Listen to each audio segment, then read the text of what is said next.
How can you tell if your antagonist is lame, and what can you do to fix that? Well, in today's video, I'm discussing how to ensure your antagonist is not a flat character. So be sure to stick around. Let's get started.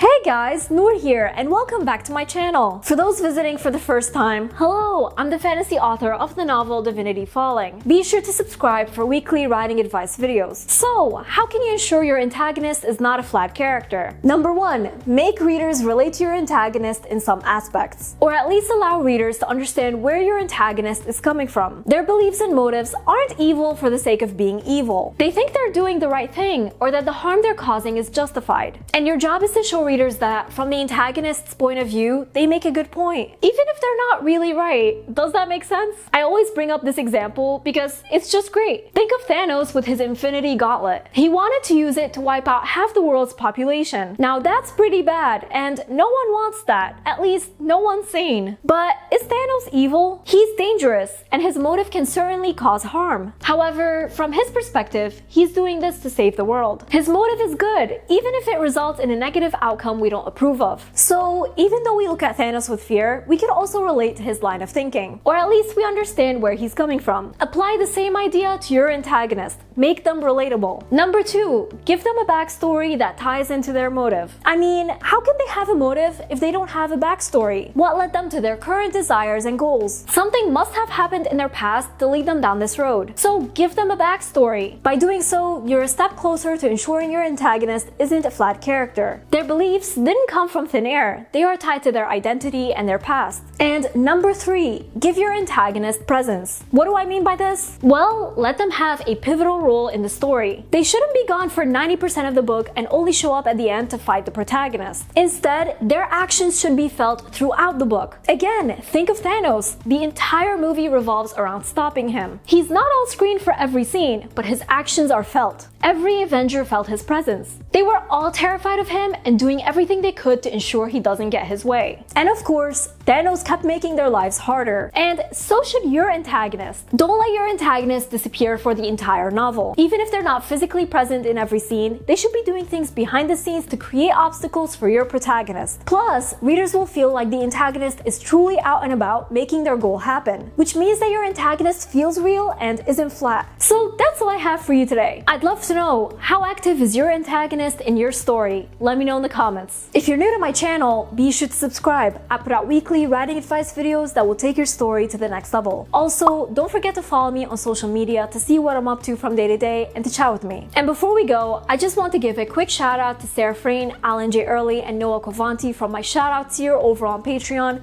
as well as all my amazing patrons. Thank you all so much for your support. I really appreciate you. And remember, Nour for president!